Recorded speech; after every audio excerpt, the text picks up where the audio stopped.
Themba lami, njalo ekuseni mangivuka ngivuke kugcwele imicabango yakho ekhanda lami, ngingazi ukuthi ngizokuthungathaphi uzobe usunjani.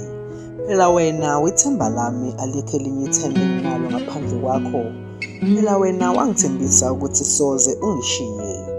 Ngikhumbula ngeqala ukuba uqabula lawo malips akho, isimali sigcwele ubuso, uthando lubhalwe emehlweni. Ngikhumbula leso sikhathi nginawe kumnandi sijabulile, engekho umuntu wesithathu phakathi kwethu sobabili.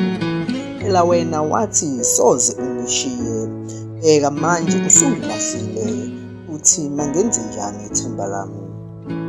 Ngikhumbula sikhuleka kumdali sithi, Dali nalo uthando lwethu lusikelele ungalungenise emlingweni, kodwa manje usungilahlile, uthi mangikhuleke nobani kumdali.